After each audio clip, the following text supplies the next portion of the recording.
أعوذ بالله من الشيطان الرجيم بسم الله الرحمن الرحيم الصلاة والسلام عليك يا رسول الله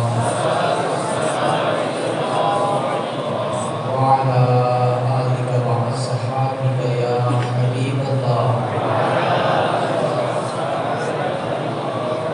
الصلاة والسلام عليك يا نبي الله وعلى آلك وأصحابك يا حبيب الله رأيت سنة يعيدك مصطفیٰ جان رحمت صلی اللہ تعالی علیہ وآلہ وسلم کا فرمان عالیشان ہے زینوا مجالسکم بالصلاۃ علیہ فإن صلاتکم علیہ نور لکم یوم القیامہ کہ تم اپنی مجلسوں کو مجھ پر درود پاک پڑھ کر آراستہ کرو کہ تمہارا درود پاک پڑھنا بروز قیامت تمہارے لیے نور ہوگا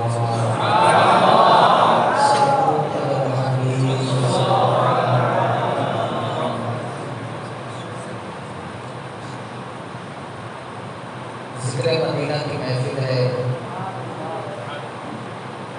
جب مدینے کا تذکرہ چھڑ جاتا ہے تو عاشق اپنے قابو میں نہیں رہتا ہے، اس کا دل، اس کا جگر، اس کا سارا جسم بلکہ روح مدینے کی یاد میں تڑپنے لگتی ہے۔ دلائل الخیرات کی ایک شرح ہے علامہ فاسی رحمۃ اللہ تعالیٰ علیہ کی، مطالع المسرات۔ علامہ فاسی علیہ رحمۃ لکھتے ہیں کہ جب نبی اکرم علیہ السلام کا تذکرہ ہو اور آپ کا تذکرہ سن کر کسی کے دل میں ٹھنڈک محسوس نہ ہو تو اس کے سینے میں دھڑکنے والا دل کسی عاشق کا دل نہیں ہے۔ تو جب بھی مدینہ یاد آتا ہے عاشق بے قرار ہو جاتے ہیں، اور بعض عاشق تو حد کر دیتے ہیں، جیسے کہ میرے شیخ طریقت امیر سنت عرض کرتے ہیں جنت میں تیری رضواں سوز و گداز بھی ہے۔ جنت میں کیا ہے؟ بہت کچھ ہے، ایسی نعمتیں ہیں کہ بندہ سوچ نہیں سکتا، بندہ ان نعمتوں کے بارے میں خیال نہیں کر سکتا، اس کے فہم و ادراک سے ماوراء نعمتیں ہیں۔ لیکن عاشق تو عاشق ہوتا ہے نا۔ امیر سنت کہتے ہیں جنت میں تیری رضواں سوز و گداز بھی ہے عاشقوں کو رلاتا سرکار کا مدینہ۔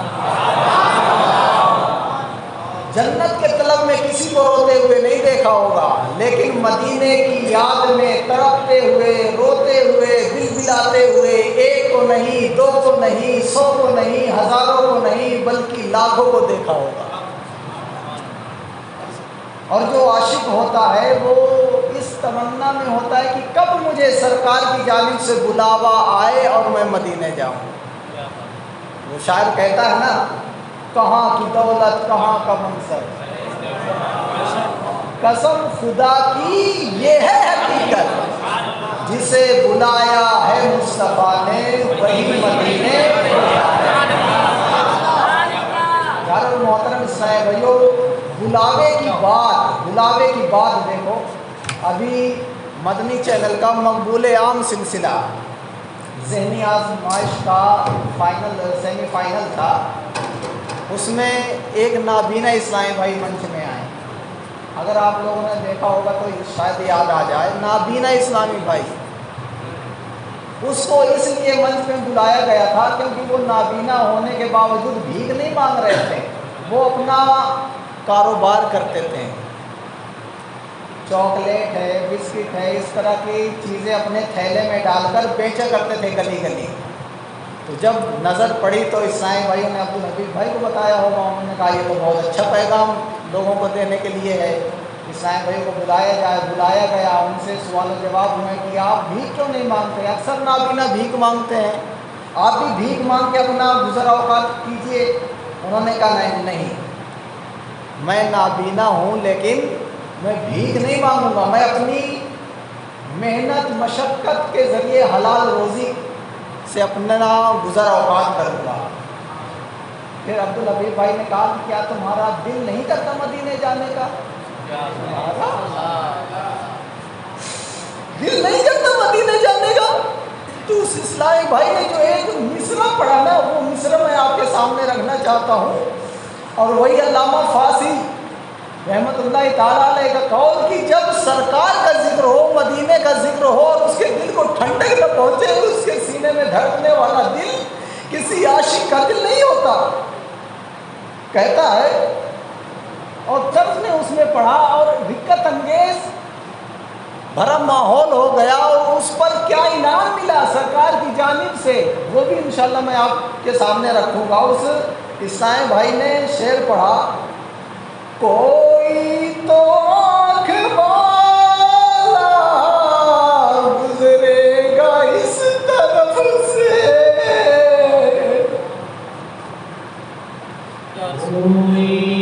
تو آنکھ والا گزرے گا اس طرف سے، کوئی تو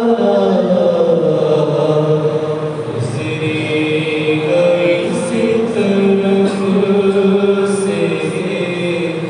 کوئی تو آنکھ والا گزرے گا اس طرف سے۔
نابینا اسرائیل بھائی تو ایک دم ماحول بن گیا، اور نابینا ہونے کے باوجود یہ شعر کہ کوئی تو آنکھ والا گزرے گا اس طرف سے، میں منتظر کھڑا ہوں طیبہ کے راستے میں۔ جب اس نے یہ شعر پڑھا نا، اس کی درد نکلی ہوگی نا سرکار کی بارگاہ میں، یا رسول اللہ میں نابینا ہوں، کوئی ہاتھ میرا پکڑ کے مدینے کی جانب لے جانے والا تو ہونا چاہیے نا۔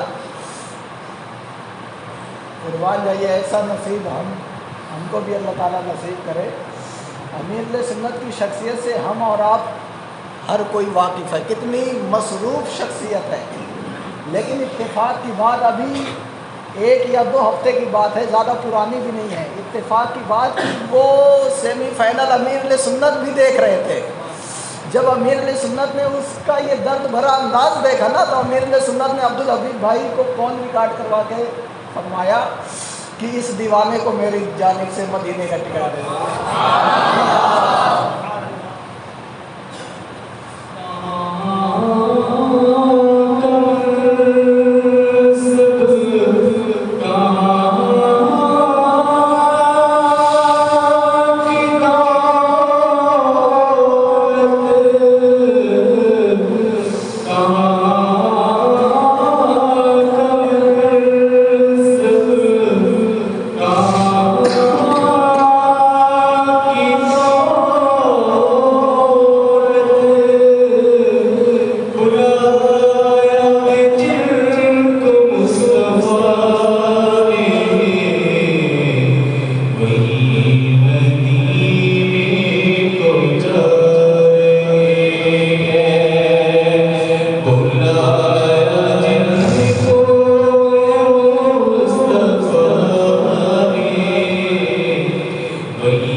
مدینہ کیوں نہ جائیں؟ مولانا حسن رضا خان اعلیٰ حضرت کے بھائی جان علیہ رحمہ فرماتے ہیں کتنی اچھی بات، مر کے جیتے ہیں جو ان کے در پہ آتے، مر کے جیتے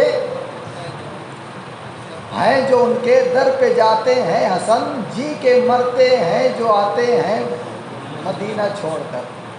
تو پیارے اور محترم اسلام بھائیو، ہمیں بھی اپنے اندر مدینے کی یاد پیدا کرنی چاہیے۔ الحمدللہ آپ کی خوش قسمتی ہے کہ آپ کو بچپن ہی سے ایسا مدنی ماحول ملا، دعوت اسلامی کا دینی ماحول ملا کہ مدینے کی یادیں، مدینے کی باتیں، مدینے کا تذکرہ الحمدللہ ہمیں سننے کو ملتا رہتا ہے۔ لیکن ان سے بھی پوچھئے جو اس ماحول میں نہیں ہے، ابھی کل سلسلہ آ رہا تھا ماضی کی یادیں، تو نگران شورا تھے اور ابو البیان رکن شورا حاجی اظہر اتاری دامت برکاتہ العالیہ تھے۔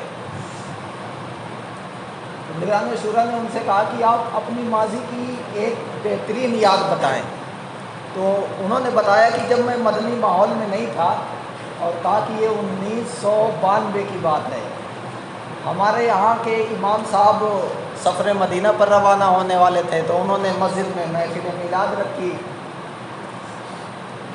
امام صاحب نے مجھے بھی دعوت دی، تو لہٰذا میں بھی مسجد پہنچ گیا۔ مدینے کی یادوں میں نعتیں پڑھی جا رہی تھیں، میں نے ایک شخص کو دیکھا کہ وہ بہت پھوٹ پھوٹ کر رو رہا تھا، تو مجھے تعجب ہوا کہ یہ رو کیوں رہا ہے، تو میں نے لوگوں سے پوچھا کہ یہ کیوں رو رہا ہے، اظہر بھائی بتا رہے تھے، تو لوگوں نے بتایا کہ مدینے کی یاد میں رو رہا ہے۔ تو کہہ رہے میں تو مدنی ماحول میں تھا نہیں، میں نے کہا کہ یہ کیوں رو رہا ہے، جائے ٹکٹ لے مدینے چلا جائے، جائے ٹکٹ لے مدینہ چلا جائے، رونے کی کیا بات ہے۔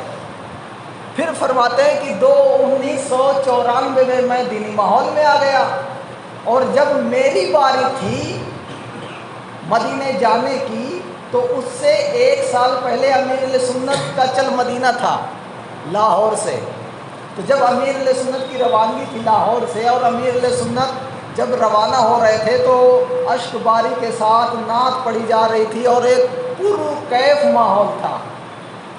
میں مدنی ماحول میں آ چکا تھا، مدینے کی یاد بھی مجھے ستانے لگی تھی۔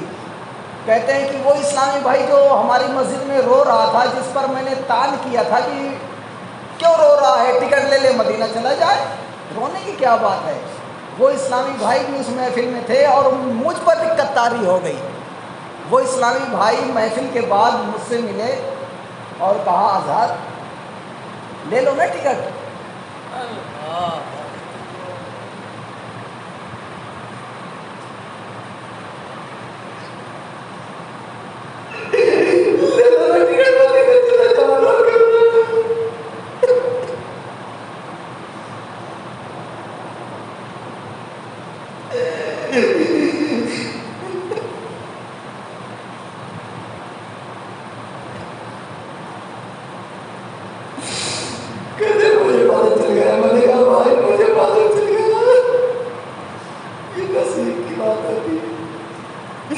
ٹکٹ کی بات نہیں ہوتی، کہاں کا منصب،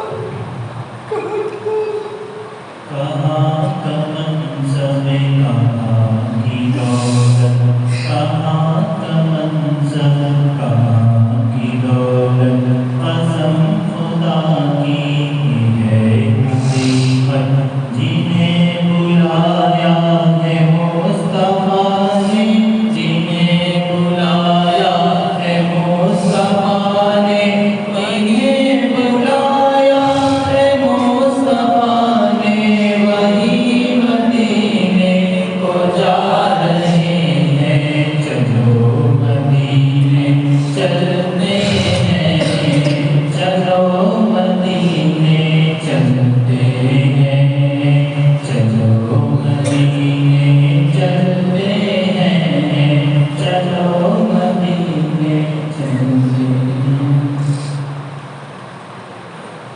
تو اپنا اوڑھنا بچھونا بنا لیں مدینے کی یاد۔ اگر دن میں 24 گھنٹے ہوتے ہیں، اگر 24 گھنٹے میں 24 مرتبہ بھی مدینے کی یاد نہ آئے نا، تو پیار اور محترم اسلام بھائی ہم عاشق کیسے؟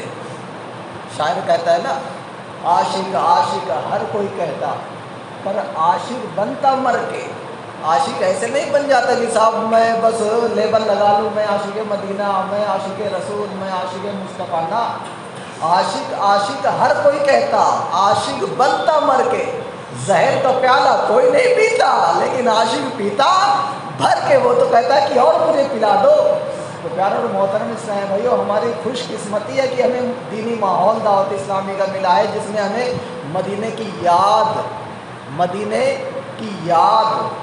کا جام بھر بھر کر پلایا جاتا ہے. تو ہماری تو نس نس میں مدینے کی یاد ہونی چاہیے. لیکن مدینے کی یاد ہوگی جب ہم کریں گے، جب ہم نبی علیہ الصلوۃ والسلام سے اپنا رشتہ استوار کریں گے، تو پھر مدینے کے پھول نہیں بلکہ مدینے کے کانٹے بھی ہمیں اچھے لگنے لگیں گے. آپ اعلیٰ حضرت رضی اللہ تعالیٰ عنہ کی سیرت دیکھیں. اعلیٰ حضرت ہر گھڑی ذکر مدینہ، ہر گھڑی ذکر مدینہ. حتیٰ کہ میں آپ کو بتاؤں، اور یہ جو شعر میں آپ کے سامنے پیش کرنے والا ہوں، یہ شعر بھی اعلیٰ حضرت کا آپ پہلی مرتبہ سنیں گے. خانہ کعبہ کا طواف جب آدمی پہلی مرتبہ جاتا ہے نا مکہ مکرمہ، تو اس کو ہوش نہیں رہتی. اور پھر کعبہ معظمہ پر جب پہلی نظر پڑتی ہے تو اس کی تو بات ہی نرالی ہے. بندہ گم ہو جاتا ہے، اپنے قسمت پر ناز کرنے لگتا ہے کہ میرا کہاں گندہ وجود اور کہاں اللہ تعالیٰ کا پاک گھر میرے آنکھوں کے سامنے ہے. لیکن اعلیٰ حضرت رحمۃ اللہ تعالیٰ علیہ جب مکہ مکرمہ پہنچے، تو مکہ مکرمہ میں جب مسجد حرام میں داخل ہوں گے، تو جو ہی آدمی داخل ہوتا ہے تو اس کے الٹے ہاتھ پر میزاب رحمت ہوتا ہے. الٹے ہاتھ پر کیا ہوتا ہے؟ میزاب رحمت. اور مدینہ منورہ کی اگر سمت آپ کو مسجد حرام میں پتہ کرنی ہو کہ مدینہ منورہ کہاں ہے، تو بہت آسان ہے. جس طرح میزاب رحمت ہے وہی مدینہ کی سمت ہے. تو اعلیٰ حضرت کہتے ہیں نا حتیم کی جو پرنالہ، حاجیو آؤ شہنشاہ کا روضہ دیکھو، کعبہ تو دیکھ چکے، کعبے کا کعبہ دیکھو. اسی والے کلام میں اعلیٰ حضرت نے میزاب رحمت کے بارے میں بھی لکھا ہے کہ یہ اشارہ کر رہا ہے. اور وہ حتیم جو اس طرح اپنے ہم دونوں بازو پھیلائیں تو یہ جو شیخ بنتا ہے، یہی شیخ بالکل حتیم کی ہے. تو اعلیٰ حضرت رضی اللہ تعالیٰ عنہ کے سامنے کعبہ شریف، ادھر میزاب رحمت اس والی دیوار میں. آپ خانہ کعبہ کو دیکھ کر کعبے کے تصور میں گم نہیں ہوئے، بلکہ کعبے کے سامنے بھی مدینے کے تصور میں گم ہوئے. اور کیسے؟ آپ شعر میں لکھتے ہیں،